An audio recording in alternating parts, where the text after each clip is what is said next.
साथियों, good evening to all of you. साथियों, हमारे चैनल एके एक्सप्लोरर के अंदर आप सभी का स्वागत है। साथियों, मैं आशा करता हूं कि आप सब से कुशल होंगे।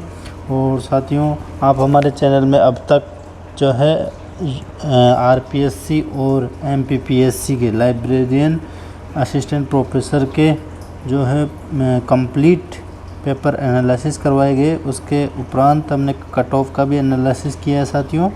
तो अब आज जो है पिछले काफ़ी दिनों से कई साथियों के मैसेज आ रहे थे कि सर आप हमारे को कुछ इम्पोर्टेंट क्वेश्चन करवाइए ताकि हमें आगे आने वाले लाइब्रेरी साइंस के सभी एग्ज़ाम्स में जो है बेनिफिट मिले। इस तरीके से आप हमारे को क्वेश्चन सीरीज़ करवाइए सर। तो साथियों, आज हम आपके सामने लेकर आए हैं लाइब्रेरी एंड इंफॉर्मेशन साइंस के जो अति महत्वपूर्ण इम्पोर्टेंट जो क्वेश्चन सीरीज़ है उसका पेपर नंबर 1। साथियों, आज का कंप्लीट वीडियो देखने से आपको पता चल जाएगा कि सर ने किस तरह के क्वेश्चन तैयार किए हैं और इन क्वेश्चन को तैयार करने में कितनी मेहनत लगी है। साथियों, पिछले काफ़ी दिनों से कंटिन्यू में यही प्रयास कर रहा था कि कैसे भी बच्चों के हित में जल्दी से जल्दी जो है ट्यूशन सीरीज़ लेकर आई जाए ताकि अधिक से अधिक बच्चों का फ़ायदा हो सके। क्योंकि साथियों, आपको बता दूं कि मेरा उद्देश्य सिर्फ यही है कि ज़्यादा से ज़्यादा जो भी गरीब परिवार से, किसान परिवार से जो बच्चे आते हैं उनको अधिक से अधिक फ़ायदा मिल सके। जो महंगे महंगे कोर्स नहीं खरीद सकते, जो महंगे महंगे टेस्ट सीरीज़ नहीं खरीद सकते, उनके लिए यह अति महत्वपूर्ण है साथियों।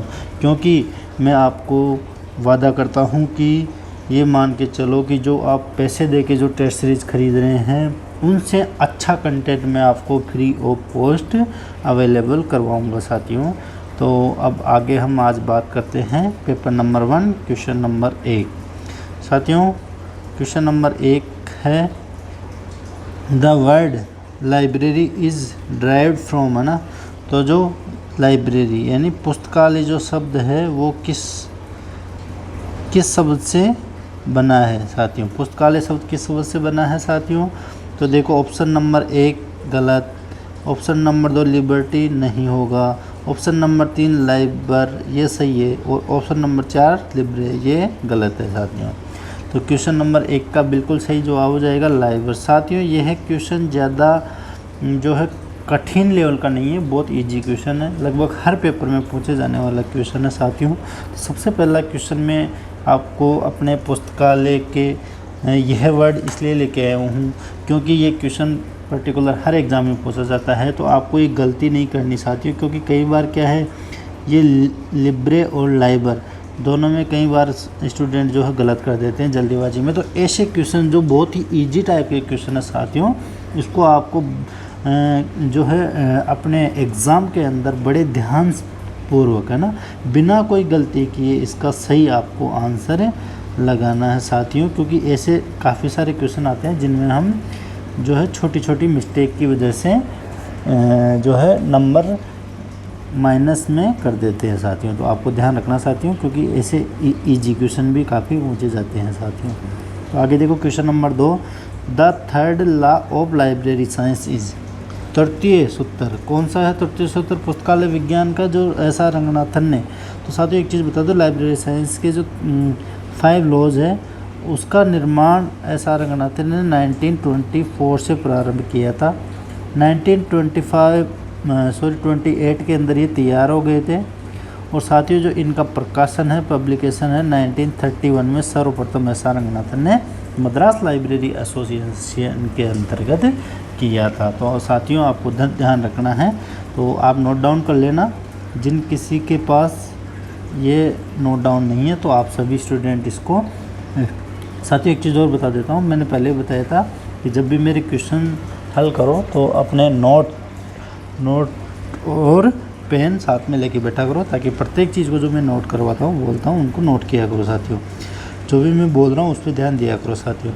पहले क्वेश्चन में अपन ने लाइब्रेरी शब्द पढ़ा था, यानी लाइब्रेरी का निर्माण जो है, और ये लाइब्रेरी शब्द कौन सी भाषा का है, लैटिन भाषा का। साथियों ध्यान रखना, अक्सर एग्जाम में पूछा जाता है ना, कौन सी भाषा का, लैटिन भाषा का।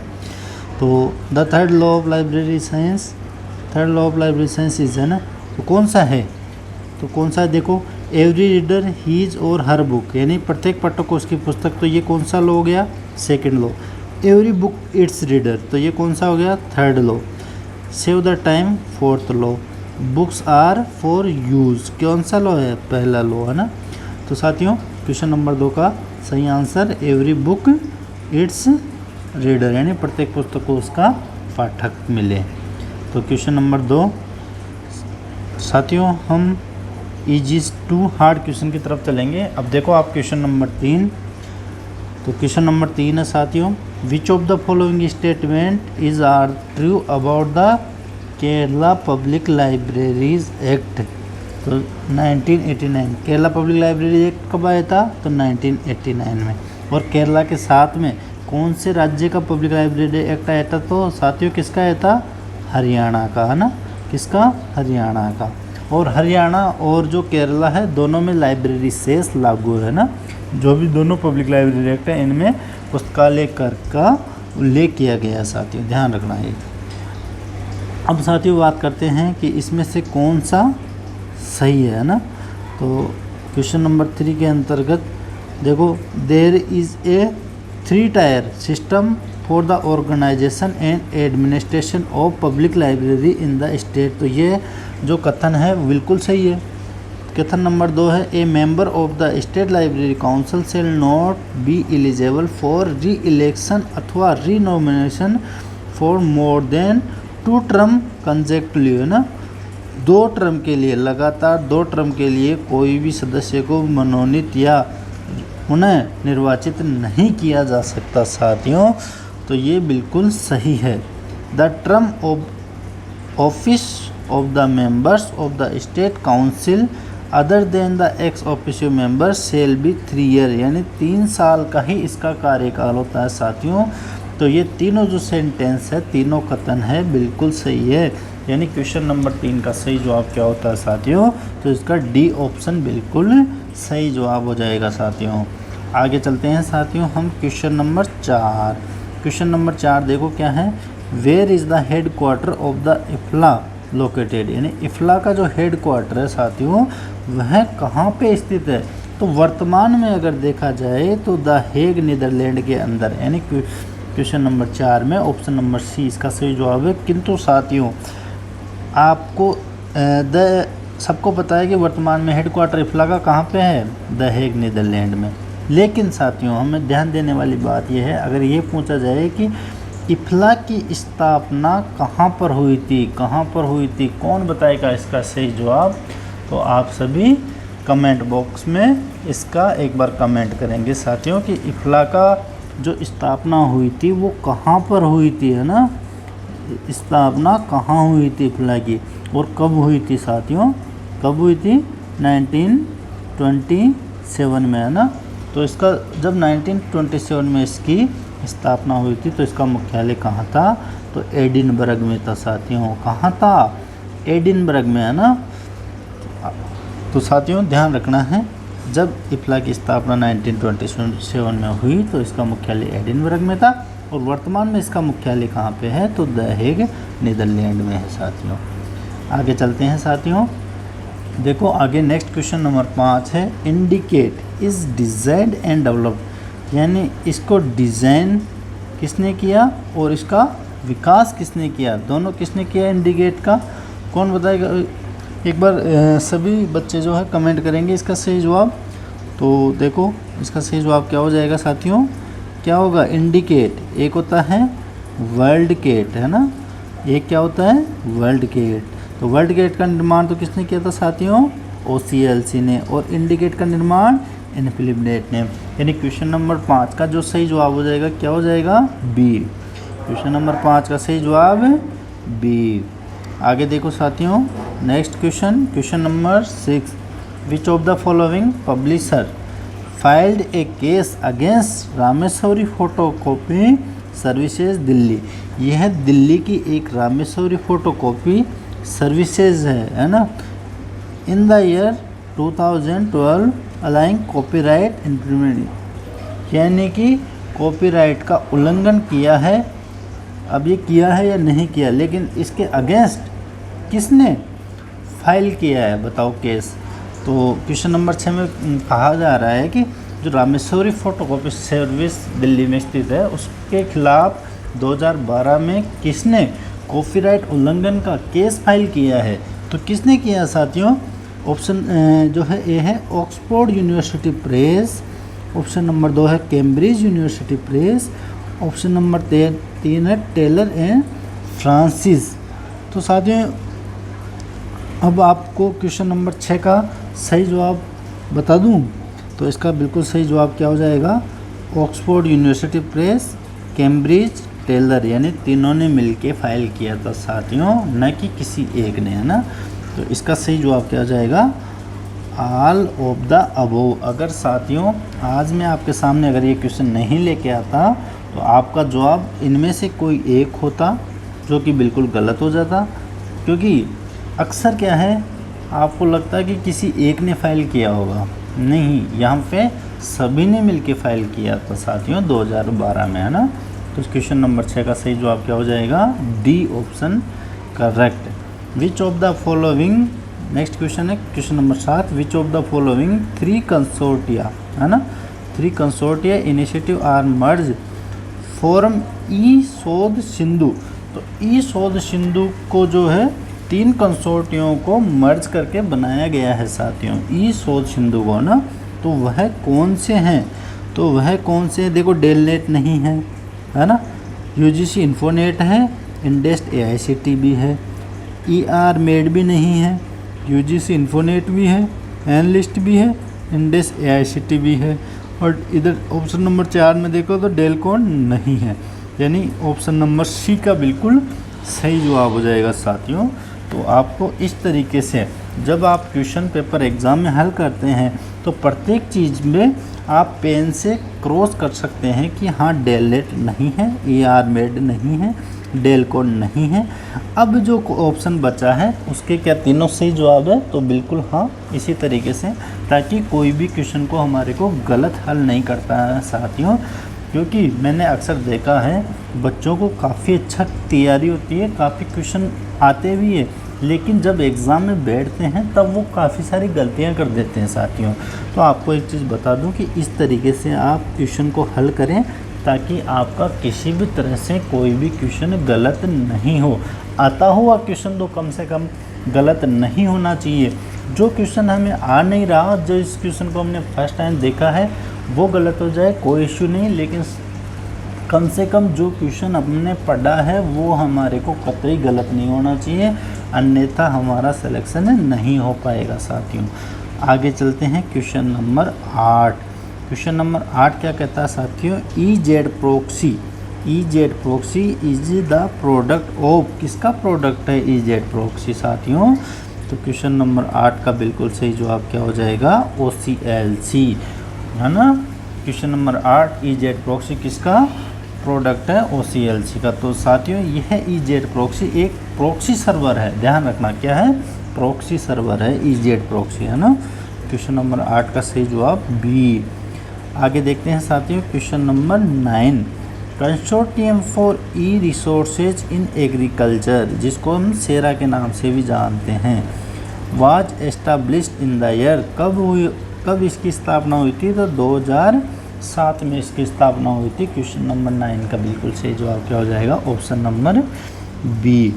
Next question is which of the following statement is are the true about RRRLF, यानी राजा राम मोहन राय लाइब्रेरी फाउंडेशन के बारे में कौन सा ऑप्शन सही है साथियों, है ना।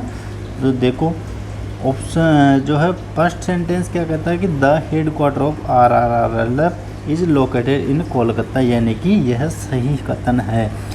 RRRLF is registered under the West Bengal society registration act 1961, बिल्कुल ये भी सही है। RRRLF is a central autonomous organization established and fully financed by the ministry of culture, government of India, यानी ये भी सेंटेंस सही है साथियों, क्योंकि ध्यान रखना RRRLF को शिक्षा मंत्रालय द्वारा फंडित नहीं करके किसके द्वारा फंडित किया जाता है साथियों, तो संस्कृति मंत्रालय के द्वारा फंडित किया जाता है। ये ध्यान रखने वाली बात है साथियों, क्योंकि जो RRRLF है यह पब्लिक लाइब्रेरीज के लिए बनाया गया है और भारत में सार्वजनिक पुस्तकालयों के ऊपर जो है ध्यान देने वाला विभाग कौन सा है, तो मिनिस्ट्री ऑफ कल्चर यानी संस्कृति मंत्रालय है साथियों। तो ये विशेष रूप से आपको ध्यान रखने वाली बात है। जब भी हम बात करें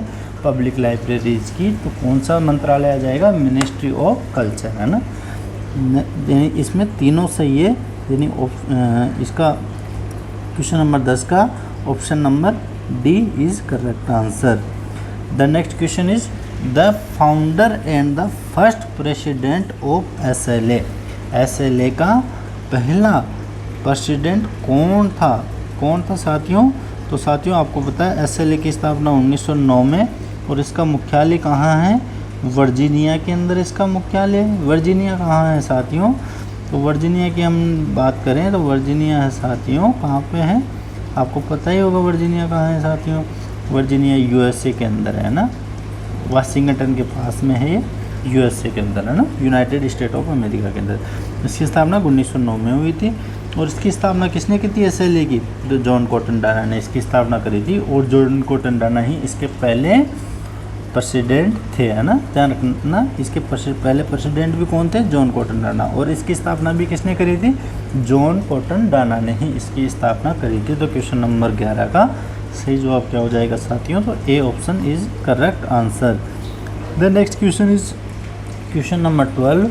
the royal library of Ashurbanipal which was considered as the oldest surviving royal library in the world is now located.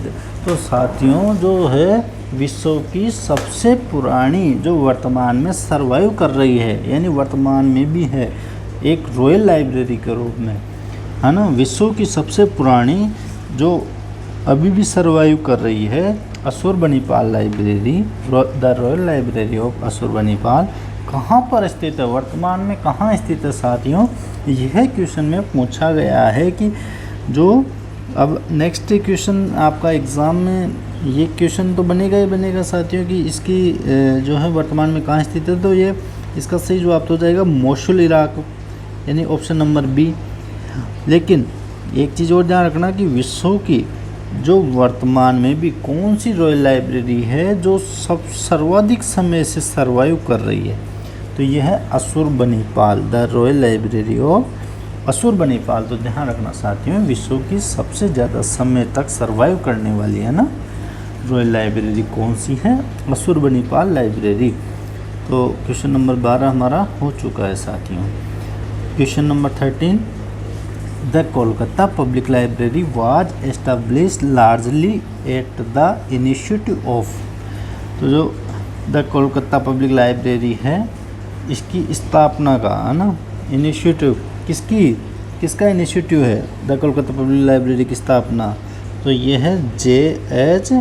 स्टोलगर, है ना, ऑप्शन नंबर ए बिल्कुल सही जवाब हो जाएगा क्वेश्चन नंबर 13 में। और ध्यान रखना जो ये F.B. स्टोंग है इनके निवास पे इसकी स्थापना की गई थी, है ना, किसके निवास पे, क्योंकि ये क्वेश्चन पूछा जा सकता है कि किसके निवास पे, F.B. स्टोंग के निवास पर इसकी स्थापना की गई थी कलकत्ता पब्लिक लाइब्रेरी की। और कब की गई थी, तो मार्च 1936 के अंदर इसकी स्थापना की गई थी साथियों। तो ध्यान रखने वाली बात है द कलकत्ता पब्लिक लाइब्रेरी की स्थापना मार्च 1936 में कहाँ पे, तो डॉक्टर F.B. स्टोंग के निवास स्थान पर, है ना। Next question. The first editor of library missionary A quarterly journal in library science was. तो ये जो क्वार्टरली जर्नल है कौन सी, लाइब्रेरी मिशनरी जो पुस्तकालय विज्ञान की क्वार्टरली जर्नल है, इसका पहला एडिटर, पहला संपादक कौन था साथियों, तो इसका सही जवाब हो जाएगा J.S. कोडलकर, है ना, कौन था, J.S. कोडलकर, यानी ऑप्शन नंबर सी इसका सही जवाब है साथियों क्वेश्चन नंबर 14 का, है ना। तो next question, question number 15, national mission NML, national mission on libraries an initiative of the ministry of culture government of India is armed to. तो इसका जो उद्देश्य है क्या है, modernize public libraries across the country, बिल्कुल सही। Digitally link public libraries across the country, ये भी बिल्कुल सही है। Create national virtual library of India, ये भी सही है। यानी इसका जो सही जवाब होगा वो क्या होगा, डी ऑप्शन, NML इनिशिएटिव, संस्कृति मंत्रालय का जो नेशनल मिशन ऑफ लाइब्रेरीज है उसका उद्देश्य है ना। तो ये उपयुक्त सभी उद्देश्य इसके हैं। तो क्वेश्चन नंबर 15 हो चुका है। अब next question, question number 16 question है साथियों। The term of office of the member of Kerala state library council other than ex officio member shall be from the date of which of the government notify the constitution of SLC in the gazette. तो साथियों मैंने बताया था आपको, कितने साल बताओ इसका सही जवाब। तो इसका सही जवाब हो जाएगा 3 ईयर, है ना। अभी जस्ट थोड़ी देर पहले हमने क्वेश्चन देखा था ना, क्वेश्चन नंबर 3। तो इसका सही जवाब क्या हो जाएगा, ऑप्शन नंबर 1, क्वेश्चन नंबर 16 का राइट आंसर 3 ईयर, है ना। The next question, our vision is a strong and united library field powering literature inform and participative society, this is the vision of, यह किसका विजन है, कौन सा vision. Our vision is a strong and united library field powering literature, तो यह किसका mission है साथ। तो इसका आंसर क्या होगा साथियों, इफ्ला, यानी ऑप्शन नंबर बी बिल्कुल सही जवाब हो जाएगा क्वेश्चन नंबर 17 का। यानी over vision is a strong and united library field powering literature, यह किसका, इन्फॉर्म एंड पार्टिसिपेटिव सोसाइटी, यह किसका विजन है। तो इफ्ला का विजन है साथियों, ध्यान रख लेना आप। The next question, question number 18, UNESCO library portal A website produced by UNESCO is part of the library of Congress web archive on. तो ये कब, तो ये सितंबर 11 टेररिस्ट अटैक के दिन, है ना। UNESCO library portal A website produced by UNESCO is a part of library Congress web archive on September 11 terrorist attack, है ना। तो the next question, question number 19, Khalistan is sponsored and mentored by ministry of education government of India through it's national mission on education through information and communication technology. तो बताओ साथियों, आपने NME national mission of education and ICT, है ना, इस mission के तहत कौन सा प्रोजेक्ट चलाया जा रहा है, जो अपने शिक्षा मंत्रालय उसके द्वारा। तो यह है national digital library of India, है ना, भारत का जो है डिजिटल राष्ट्रीय पुस्तकालय, है ना। Question number 19, right answer is A। The next question is section 14 of the press and registration of book act 1867 is about. तो जो सेक्शन 14 की बात करें press and registration of books act 1867 के अंतर्गत, तो यह किसके लिए है, किसके बारे में है।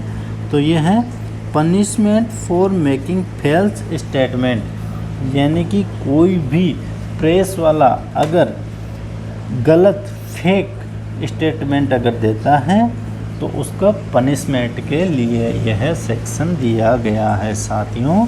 क्वेश्चन नंबर 20 में option number B is correct answer.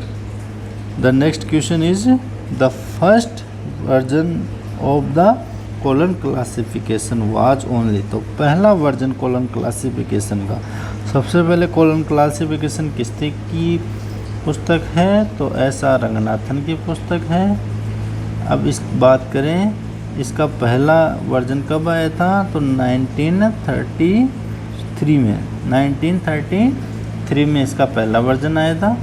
Colon classification का पहला वर्जन 1933 में, और पहला वर्जन की क्या विशेषता थी तो देखो ऑप्शन नंबर 1 कहता है कि फेसिटेट क्लासिफिकेशन, ये तो था ही पक्षात्मक। नॉन फेसिटेट ये गलत है। एनालिटिको-सिंथेसिस, तो एनालिटिको-सिंथेसिस तो जो सबसे लास्ट का वर्जन था वो फुली एनालिटिकल सिंथेसिस था, है ना। तो एनालिटिकल सिंथेसिस वैसे 4th एडिशन से स्टार्टिंग हुई थी एनालिटिकल सिंथेसिस की, और जो 7th एडिशन है वो है फुली एनालिटिकल सिंथेसिस, है ना। और अगर इसकी बात करें अपन फर्स्ट वर्जन की, पहला संस्करण, तो ये था पक्षात्मक वर्गीकरण, है ना, faceted classification. Next question is question number 22। An enumerative scheme for classification according to S R. Ranganathan consist essentially of, तो एन एन्यूमरेटिव यानी परिगणनात्मक, यानी पहले से ही तैयार की हुई हर चीज़, है ना, जो नंबर पहले से ही तैयार किए गए हैं वह है स्कीम। तो an enumerative scheme of classification according to S R. Ranganathan, तो रंगनाथन के अनुसार तो ये है single schedule enumerating. Option number B इसका बिल्कुल सही जवाब हो जाएगा साथियों आप इन क्वेश्चंस को नोट डाउन कर सकते हैं साथियों, अन्यथा कमेंट करें अगर पीडीएफ चाहिए तो, फिर मैं आपको ये पीडीएफ भी इसकी शेयर कर दूंगा। ज़्यादा से ज़्यादा अगर कमेंट आएंगे तो इसकी पीडीएफ भी शेयर कर दूंगा, ताकि इन क्वेश्चंस को आप अपने बुकलेट के अंदर उतार सकें, है ना। अगर ऑनलाइन उतार सकते हो तो ये अच्छी बात है, नहीं तो फिर आपको आगे पीडीएफ भी शेयर कर दी जाएगी साथियों। The next question number 23। After the first world war the FID become responsible for the central organization of the, है ना। तो इसका FID responsible for the central organization of, तो किसके लिए, UDC के लिए, है ना। अब ये क्वेश्चन को थोड़ा घुमा दिया है फर्स्ट वर्ल्ड वार जोर के ज़बरदस्ती, बाकी आप सबको पता है FID का संबंध किससे है, UDC से, है ना। बाकी किसी स्कीम से FID का संबंध है। The next question is question number 24। Question number 24 है साथियों, how many categories of schedule are there in UDC के अंदर कितने प्रकार के शेड्यूल हैं साथियों। तो UDC के अंदर आपको पता ही है 2 प्रकार के शेड्यूल हैं, है ना, आप सबको पता है UDC के अंदर कितने प्रकार के शेड्यूल है, 2 प्रकार के। तो next question, the question is 25। Apart from the primary basic subject, प्राथमिक जो बेसिक सब्जेक्ट है उसकी बात करते हैं, how many mode of formation of subject. तो जो प्राथमिक बेसिक सब्जेक्ट है उसके लिए कितने मोड ऑफ फॉर्मेशन सब्जेक्ट दिए गए हैं प्राथमिक बेसिक सब्जेक्ट के साथियों। हम सारे मोड ऑफ फॉर्मेशन सब्जेक्ट की बात नहीं कर रहे हैं यहाँ पे सिर्फ बात करें कि प्राइमरी बेसिक सब्जेक्ट के लिए, तो इसके लिए हैं 2 mode of formation of subject साथियों, है ना। तो क्वेश्चन को आपको अच्छे से रीड आउट करना, क्वेश्चन क्या पूछा जा रहा है। हम डायरेक्टली इसको अगर इग्नोर करके डायरेक्टली यहाँ से पढ़ेंगे कि how many mode of formation, और हमने इसका आंसर गलत कर दिया तो फिर सबका गड़बड़ जाएगा ना मामला। तो इस तरीके से हमारे को एक एक चीज़ का ध्यान रखना है। तो इसमें सिर्फ हमारे को पूछा कि प्राइमरी बेसिक सब्जेक्ट्स के अंदर, है ना। The next question is question number 26। Father of library movement in USA, है ना।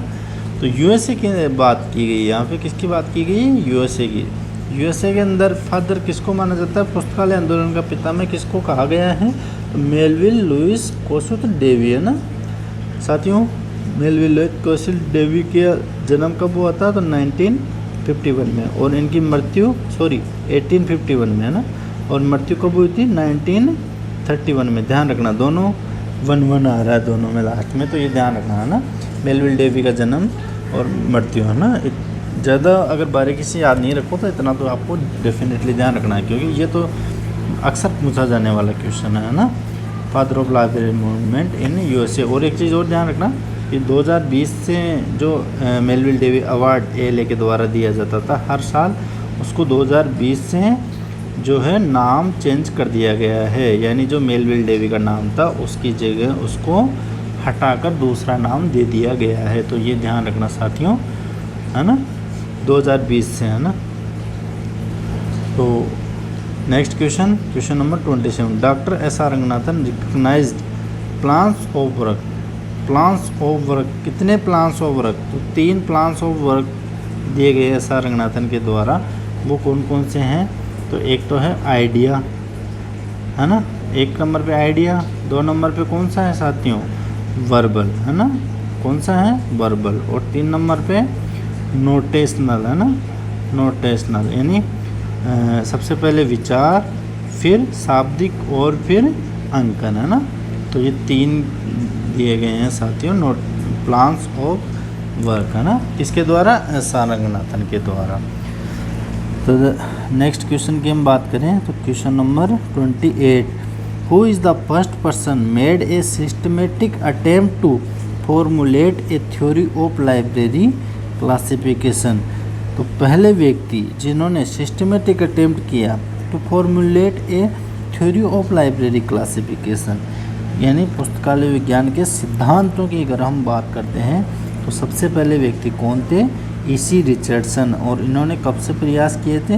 2001 में सबसे पहले, है ना, theory of library classification, E C Richardson, Ernest Cushing Richardson. साथियों आजकल जो है एग्जामिनर एक चीज़ का हमेशा ध्यान रखता है कि आपको फुल फॉर्म ध्यान रखनी है। हमारे को ईसी रिचर्डसन याद नहीं करके क्या रखना है? अर्नेस्ट केसिंग रिचर्डसन, क्योंकि कई बार अगर चारों ऑप्शन में इसको घुमा के दे दिया ना आपको, क्योंकि ईसी तो सबको याद है लेकिन अर्नेस्ट केसिंग बहुत कम लोगों को याद है, तो इसके लिए ध्यान रखना आवश्यक है साथियों। तो the next question is question number 29, there is no class number contain more than 1 species of digit is called a. तो there is no class number contain more than 1 species, यानी एक से ज़्यादा प्रजाति के डिजिट नहीं होने चाहिए, है ना। तो वो क्या होता है साथियों? तो क्या होगा साथियों? प्योर नोटेशन, है ना, ऑप्शन नंबर डी इसका सही जवाब। क्वेश्चन नंबर 29 का सही जवाब क्या हो जाएगा साथियों? ऑप्शन नंबर डी, यानी प्योर नोटेशन। इसको हम हिंदी में क्या कहते हैं साथियों? शुद्ध अंकन, है ना। तो नेक्स्ट क्वेश्चन की हम बात करते हैं, क्वेश्चन नंबर 30। क्वेश्चन नंबर 30 है साथियों, इन कैनन्स ऑफ एरे, है ना, कैनन्स ऑफ एरे की बात हो रही है यहाँ पे। Each array of classes in a scheme for classification should satisfy the following canon. किन किन उपसूत्रों को यह संतुष्ट करता है? कैनन ऑफ एरे, तो canon of exhaustiveness, yes. Canon of consistent sequence, yes. Canon of exclusiveness and helpfulness, yes, यानी ऑप्शन नंबर डी, यानी all of the above canons, है ना। क्वेश्चन नंबर 30 का सही आंसर क्या हो जाएगा? Option number D. The next question is question number 31। 31 question है साथियों, web of science is, web of science क्या है? क्या है web of science? A bibliographic database, yes. A full text database, no. A citation database, yes. A citation index database भी है ना, a citation index database. None of the above, यानी एक और तीन, एक और तीन, यानी option number D. Question number 31 का सही आंसर क्या हो जाएगा? Option number D. The next question is question number 32। 32 question क्या कहता है? देखो साथियों, a traditional information resources are of two kind. A traditional information resources, जो ट्रेडिशनल सूचना स्रोत है, 2 प्रकार के सूचना स्रोत कौन कौन से है? ट्रेडिशनल सूचना स्रोत, तो जो इंफॉर्मेशन सोर्सेज है उनको मुख्यतः 2 प्रकार से बांटा गया है साथियों। सब documentary sources and non documentary, यानी प्रलेखीय स्रोत और गैर प्रलेखीय स्रोत, है ना, प्रलेखीय और गैर प्रलेखीय, है ना, ध्यान रखने वाली बात है साथियों। तो 2 प्रकार से सूचना स्रोतों को बांटा गया है ना। तो इसका जो सही जवाब हो जाएगा B, option number B. The next question, question number 33। 33 question क्या कहता है? Bibliography of doctoral dissertation is an example of which of type of sources, है ना। किस प्रकार की बिब्लियोग्राफी ऑफ डॉक्टरल डिसर्टेशन? तो बिब्लियोग्राफी ऑफ डॉक्टरल डिसर्टेशन है साथियों, एक तो क्या वेब रिसोर्सेज और सेकेंडरी सोर्स यानी 2 और 4, यानी ऑप्शन नंबर डी इसका सही जवाब हो जाएगा साथियों। बिब्लियोग्राफी ऑफ डॉक्टरल डिसर्टेशन किस प्रकार के स्रोत हैं, तो सेकेंडरी सोर्स और web resources. The next question, which source of NISCAIR provide descriptive information about the flora fauna mineral of India. तो जो फ्लोरा फोना और मिनरल्स की बात करें तो ये वेल्थ ऑफ इंडिया यानी कि बी ऑप्शन इसका सही जवाब हो जाएगा क्वेश्चन नंबर 34 का, है ना। निस्केयर के द्वारा जो है ये सारे प्रकाशन किसके हैं, निस्केयर के, लेकिन फ्लोरा फोना और मिनरल्स किस में हैं, तो ये जो भारत की संपदा, इसको वेल्थ ऑफ इंडिया, इसको हिंदी में कहते हैं भारत की संपदा, है ना, तो इसके अंदर ये इंक्लूड है।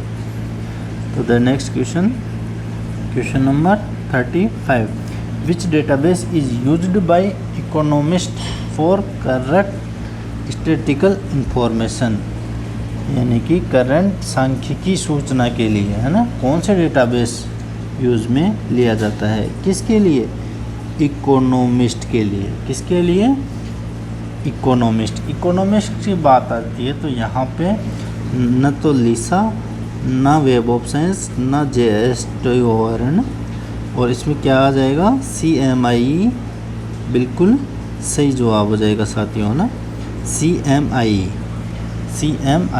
तो इसका जो सही जवाब है वो क्या है, CMIE, यानी ये ऑप्शन नहीं है साथियों, CMIE इसका सही जवाब, यानी ऑप्शन नंबर डी इसका जो है बिल्कुल सही जवाब, क्वेश्चन नंबर 35 का option number D. The next question is question number 36, according to S R Ranganathan reference service include, reference service में क्या क्या शामिल है एस आर रंगनाथन के अनुसार, तो साथियों रेडी रेफरेंस सर्विस बिल्कुल है, लॉन्ग रेंज रेफरेंस सर्विस भी है, और ऑप्शन नंबर 3 है रेडी एंड लॉन्ग रेफरेंस बिल्कुल दोनों हैं, इनडायरेक्ट रेफरेंस सर्विस ये नहीं है ना। तो 36 में देखो 3 नंबर ऑप्शन है ना, तो सही जवाब क्या हो जाएगा, सी, यानी ready and long reference service दोनों सर्विसेज इसके अंदर शामिल है साथियों, है ना, तो ऑप्शन नंबर सी इसका सही जवाब हो जाएगा साथियों। The next question is question number 37 साथियों, 37 क्वेश्चन की हम बात, द एक्रोनेम ASTFS किसके लिए स्थापित किया गया है, तो साथियों सबसे पहले ए का ऑथोरिटी, तो ऑथोरिटी दोनों में आ रहा है, यानी ये गलत और ये गलत, ऑथेंटिसिटी नहीं होगा, ए का मतलब होता ऑथोरिटी। फिर है एस, तो एस किसके लिए, स्कोप के लिए, न कि साइज के लिए, यानी ये भी गलत हो जाएगा। टी किसके लिए, ट्रीटमेंट के लिए। ए किसके लिए, अरेंजमेंट के लिए। फिर एफ किसके लिए, फॉर्मेट के लिए। फिर एस किसके लिए, स्पेशल फीचर्स के लिए। तो साथियों आपको एक चीज़ बता देता हूँ कि यह क्वेश्चन आने वाले एग्ज़ाम की दृष्टि से बहुत ही अधिक इम्पोर्टेंट है। वर्तमान में यह क्वेश्चन बार बार एग्ज़ाम्स में पूछा जाएगा साथियों। मैं आपको बहुत ही पूर्ण विश्वास के साथ कह रहा हूँ कि इसकी फुल फॉर्म का एक एक वर्ड आपको याद रखना है, क्योंकि मैंने कई बार इस क्वेश्चन को अपने नेट वगैरह के एग्ज़ाम में देखा है। तो आप सोच सकते हैं कि डेफिनेटली ये क्वेश्चन आने वाले एग्ज़ाम्स में पूछा जाएगा। कई बार आपको सिर्फ ऑप्शन में दे देता है। और साथियों एक चीज़ और बता दूं कि ये इसका बिल्कुल सही क्रम है। आपको आने वाले एग्ज़ाम में इसका क्रम भी पूछा जा सकता है कि सबसे पहले क्या आता है, ऑथोरिटी, फिर आता है स्कोप, फिर आता है ट्रीटमेंट, फिर आता है अरेंजमेंट, उसके बाद आता है फॉर्मेट और फिर आता है स्पेशल फीचर। तो आपको ASTFS इसको इसी क्रम को याद रखना है कि इसका सही क्रम आपको पूछा जाएगा साथियों। मैं गारंटी के साथ आपको कह रहा हूँ कि यह डेफिनेटली पूछा जाएगा इसका सही क्रम। तो आपको ऐसे कैसे इसको नोट डाउन करना है और याद रखना है ना। सबसे पहले ऑथोरिटी, स्कोप, ट्रीटमेंट और अरेंजमेंट है ना।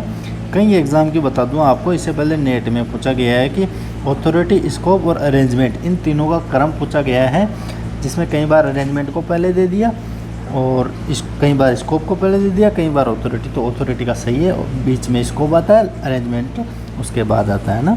तो आपको इस तरीके से ये क्वेश्चन गलत नहीं करना है, इसको डेफिनेटली याद रखना है साथियों। नेक्स्ट क्वेश्चन की अगर हम बात करें, क्वेश्चन नंबर 38 नंबर क्वेश्चन है साथियों, which source help the librarian to know the subscription amount and publisher detail of any foreign विदेशी जर्नल के बारे में अगर हम बात करें तो कौन सी, अल्ड्रिच पीरियोडिकल डायरेक्टरी है ना, अल्ड्रिच पीरियोडिकल डायरेक्टरी विदेशी जो पत्रिकाएं हैं उनके सब्सक्रिप्शन के बारे में, उनकी राशि के बारे में और उनके पब्लिशर के बारे में विवरण प्रदान करता है। तो 38 का ऑप्शन नंबर डी बिल्कुल सही जवाब हो जाएगा साथियों। The next question, which database provide open access e book, open access e book कौन सा डेटाबेस प्रोवाइड करता है, तो यह प्रोवाइड करता है गूगल बुक्स है ना, Google books option number C. 39 में right answer is option number C. The next question is question number 40 क्या कहता है साथियों, DOAJ directory of open access journal stand for किसके लिए, DOAJ किसके लिए, directory of open access journal, directory of open access journal यानी option number 2 यानी कि ऑप्शन नंबर बी बिल्कुल सही जवाब हो जाएगा, directory of open access journal है ना 40 में। The next question is who among the following has introduce the concept of the information society, तो किसने सूचना समाज की अवधारणा का जो कॉन्सेप्ट है वो किसने दिया था साथियों, फ्रीटज मैचलप ने है ना, किसने, फ्रीटज मैचलप ने। Next question is question number 42, who suggested that the amount of information in A message depend on the size of the word content in the message, तो किसने दिया था ये, क्या, size of the words content in the message, यानी कि किसी भी संदेश के अंतर्गत शब्दों की साइज़ को किसने ध्यान में रखा है, तो वो है शनॉन और वीवर।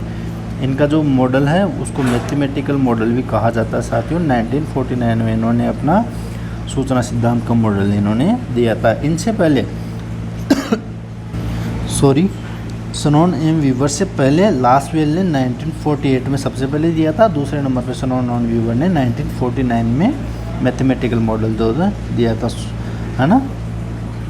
तो द नेक्स्ट क्वेश्चन की बात करें साथियों तो question number 43, how long do patent usually last for, how long do patent, तो पेटेंट कितने वर्ष के लिए होता है, तो ये होता है 20 वर्ष के लिए है ना। The next question is which of the following is not an intellectual property law, यानी बौद्धिक संपदा अधिकार, बौद्धिक संपदा कानून कौन सा नहीं है, कॉपीराइट लॉ है, ट्रेडमार्क है, पेटेंट है, कस्टम एक्ट ये नहीं है, ये बौद्धिक संपदा नहीं है। कस्टम एक्ट कौन सा एक्ट होता है, जो विदेशों से जो भारत में आयात होता है, जो भी सामग्री आयात होती है उस पर जो लॉ लगता है, जिस कानून के तहत उनसे टैक्स वसूला जाता है, जिस कानून के तहत आयात या निर्यात होता है वो होता है कस्टम एक्ट है ना। तो ध्यान रखना साथियों 44 में custom act option number D सही जवाब है। Question number 45, which are the types of patent under the Indian patent act, तो इंडियन पेटेंट एक्ट के अंदर पेटेंट के टाइप कितने प्रकार के, तो देखो साथियों यहाँ पे ऑर्डिनरी पेटेंट यस बिल्कुल हाँ, patent of addition yes, a patent convention yes, यानी ऑल ऑफ द अबव इसका बिल्कुल सही जवाब हो जाएगा। क्वेश्चन नंबर 45 का D option is correct answer. The question number 46, in which year was the विपो copyright treaty adopted, विपो जो कॉपीराइट ट्रीटी है कब अडॉप्ट की गई थी साथियों, तो 1996 के अंतर्गत विपो कॉपीराइट ट्रीटी अडॉप्ट की गई थी 1996 में। 46 का right answer B. How many information commissioner can there be in the central information commission as per the RTI act 2005, तो साथियों बहुत ही महत्वपूर्ण क्वेश्चन है। RTI एक्ट 2005 के तहत CIC में कितने कमिश्नर अधिकतम नियुक्त किए जा सकते हैं, तो ये है ए ऑप्शन यानी कि 10, मैक्सिमम 10 जो है कमिश्नर CIC में नियुक्त किए जा सकते हैं साथियों। अधिकतम कितने? 10। ये किसके तहत है? RTI एक्ट 2005 के तहत। The next question, how many schedule are there in IT act 2000? IT act के 2000 के तहत कितने शेड्यूल है? कितने शेड्यूल है साथियों? तो इसमें है 4 शेड्यूल है ना। क्वेश्चन नंबर 48 का सही जवाब है ऑप्शन नंबर बी है ना, यानी कि how many schedule are there in IT act 2000। ध्यान रखना साथियों, अच्छा क्वेश्चन है, नया क्वेश्चन है। IT एक्ट 2000 के अंतर्गत कितने शेड्यूल है? तो कितने शेड्यूल है? 4 शेड्यूल है साथियों। The next question is question number 49, which of the following include in focus area of national knowledge commission, जो 2005 में था। उसके 5 उद्देश्य हैं, जिनमें से अपने ऑप्शन के अकॉर्डिंग देखना है कौन सा। Access to knowledge, yes. Knowledge creation, yes. Knowledge concept, yes. यानी कि तीनों ऑप्शन सही है, बिल्कुल है ना। तो डी ऑप्शन सही जवाब हो जाएगा 49 में। अब नेक्स्ट क्वेश्चन की हम बात करते हैं। Search engine are composed of खालिस्तान डिफरेंट पार्ट। कितने डिफरेंट पार्ट होते हैं सर्च इंजन के? तो साथियों आप लोगों को पता ही होगा कि 3 जो है डिफरेंट पार्ट होते हैं सर्च इंजन के। कौन कौन से होते हैं? तो नोट डाउन कर लेना साथियों। सबसे पहले सर्च SEARCH सर्च इंटरफेस। क्या? सर्च इंटरफेस है ना। पहला पार्ट कौन सा है? Search interface. और दूसरा पार्ट कौन सा है साथियों? तो दूसरा पार्ट है क्राउलर। और क्राउलर को हम क्या कह सकते हैं? स्पाइडर है ना। आप सबने नाम सुना होगा इसका, है ना, क्राउलर ऑब्लिक स्पाइडर। और तीसरा जो पार्ट है इसका क्या है? इंडेक्सर है ना। क्या है? इंडेक्सर। तो ये तीनों इसके सर्च इंजन के पार्ट है साथियों। और एक चीज़ बता देता हूँ आपको, सर्च इंजन की अपनी कोई भाषा नहीं होती है। कई बार कई सारे एग्ज़ाम्स में जो है यह पूछा गया है कि सर्च इंजन की अपनी एक भाषा होती है। नहीं, ये बिल्कुल गलत हो जाएगा। कोई भाषा नहीं होती है पर्टिकुलर सर्च इंजन की। तो साथियों आज के वीडियो में इतना ही। अगर आपको यह वीडियो अच्छा लगा तो वीडियो को लाइक करें और सभी साथियों तक शेयर करें, ताकि अधिक से अधिक लोगों तक ये इम्पोर्टेंट क्वेश्चन पहुंच सके साथियों। और जो हमारा उद्देश्य है कि सभी जो गरीब बच्चे हैं, जो फैमिली अपने किसान परिवार से बिलोंग करते हैं, उन सबको, और जो पैसे खर्च करके अलग से स्पेशल क्लास नहीं ले सकते, उनको अच्छा मटेरियल के साथ पढ़ाना साथियों, ताकि आपका अधिक से अधिक चयन हो सके साथियों। तो इस वीडियो को ज़्यादा से ज़्यादा शेयर करें, ताकि ज़्यादा से ज़्यादा गरीब बच्चों का फ़ायदा हो सके साथियों। और अगर आपको वीडियो अच्छा लगा तो इसको अच्छे से अच्छा शेयर करेंगे आप लोग। आपसे यही उम्मीद है साथियों। फिर जल्द मिलेंगे नेक्स्ट इसके पार्ट में, नेक्स्ट क्वेश्चन नंबर 51 से आगे के क्वेश्चन, क्योंकि वीडियो काफ़ी लंबा हो चुका है साथियों। इसलिए आज इतना ही। और thanks for watching this channel. और चैनल को सब्सक्राइब ज़रूर करें साथियों। Thank you.